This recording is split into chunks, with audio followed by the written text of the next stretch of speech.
Hello, welcome to lucky foods. இன்றைக்கி lucky ஃபுட்ஸில் என்ன பார்க்க போகிறோன்னா, ஹைதராபாத் ஸ்டைல் ஒரு முட்டை கிரேவி தான் பார்க்க போகிறோம். அந்த முட்டை கிரேவிக்கு நான் 2 பச்சை மிளகாய், ஒரு பெரிய வெங்காயம், ஒரு தக்காளி, கொஞ்சமாக கொத்தமல்லி தழையும், புதினா, அப்புறம் இஞ்சி பூண்டு பேஸ்ட்டு, அப்புறம் இதோட சீரகமும் சோம்பும் சேர்த்து தண்ணி சேர்க்காமல் நல்லா அரைச்சி எடுத்துக்கோங்க. கொஞ்சம் கூட தண்ணி சேர்க்கக்கூடாது. அதுலேயே தண்ணி, ஏன்னா தழையெல்லாம் போட்டிருக்கோம் இல்லையா, அதனால் தண்ணி இருக்கும். தண்ணி சேர்க்காமல் அரைச்சி எடுத்தாச்சு. இப்போ அடுப்பில் ஒரு வானல் வச்சு எண்ணெய் ஊற்றி கொஞ்சமாக கடுகு, சோம்பு ரெண்டையும் போட்டுட்டு அது நல்லா பொரிஞ்சு வரட்டும். பொரிஞ்சு வந்ததும் நம்ம அரைச்சி வச்ச மசாலாவை எடுத்து ஆட் பண்ணிக்குவோங்க.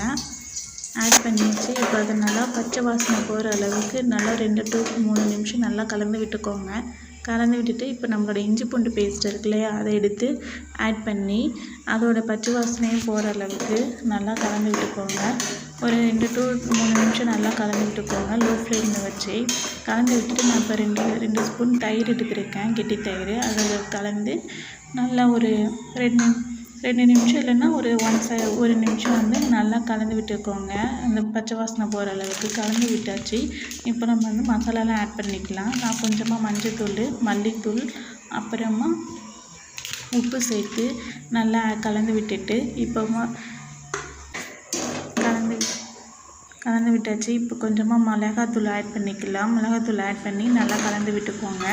எல்லாமே சூப்பராக நல்லா கலந்து விட்டாச்சு. இது ஒரு 2 நிமிஷம் நல்லா மூடி வச்சுக்கோங்க. லோ ஃப்ளேமில் வச்சு ஒரு 2 நிமிஷம் மூடி வச்சாச்சு. நான் 2 முட்டையை வேக வச்சு எடுத்து அதை 2ஆக கட் பண்ணி இதில் ஆட் பண்ணி நல்லா கலந்து விட்டுருக்கேன்.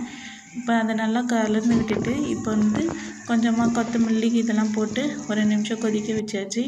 பாருங்கள், நம்மளோட சூப்பரான முட்டை கிரேவி ரெடி. தேங்க்யூ.